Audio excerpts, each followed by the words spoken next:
मायावती ने लगातार यही बात कह रखी है कि वे इंडिया अलायंस ना तो एनडीए अलायंस किसी का भी हिस्सा नहीं बनेंगी, लेकिन इंडिया अलायंस के कई नेता बार बार ये डिमांड करते नजर आ रहे हैं कि उनको इस दल में मायावती की आवश्यकता है।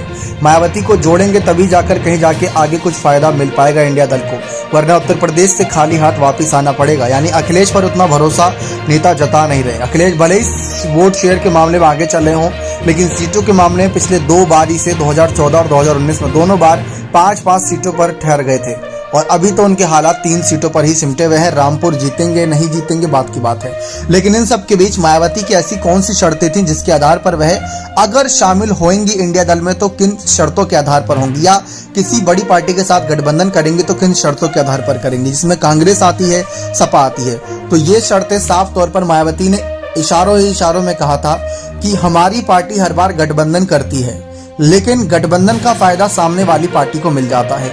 जब बात हमारे फायदे की होती है तो वो वोट परसेंटेज हमें नहीं मिलता जो हमें मिलना चाहिए, यानी कि हमारे वोटर्स उस पार्टी को वोट कर देते हैं, लेकिन जब हमें वोट देने की बात आती तो वो हमें वोट नहीं देते, हमारी पार्टी के खिलाफ जाकर या दूसरी किसी दल को समर्थन कर देते हैं। यानी कि उन्होंने साफ इस ओर इशारा करा कि मान लीजिए आज कांग्रेस 6-7% वोट पर है उत्तर प्रदेश में, अगर मायावती उनकी पार्टी के साथ गठबंधन करती हैं तो जो मायावती का 19-20% वोट बैंक बंधा हुआ है उनमें से कई ऐसे होंगे जो उस सीट पर कांग्रेस का समर्थन कर देंगे, यानी मायावती का वोट बैंक घट जाएगा, लेकिन कांग्रेस के पास वोट बैंक होना तो चाहिए उनका समर्थन मांगने के लिए।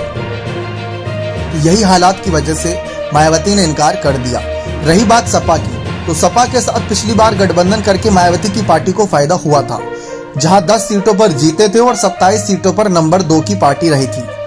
तो इस तरीके से मायावती ने अपने आप को उभारा था, लेकिन अब नहीं चाहती कि जो पिछली बार वोट बैंक बनाया वो गवा दें, वो भी कांग्रेस के चलते या किसी और पार्टी के चलते, क्योंकि कांग्रेस का भी वही वोट बैंक है, मायावती का भी वही वोट बैंक है। और अगर बात पूरे भारत देश की आती है तो हर दल ने किसी न किसी दलित चेहरे को पकड़ के रखा है ताकि उनको अच्छा खासा वोट मिले।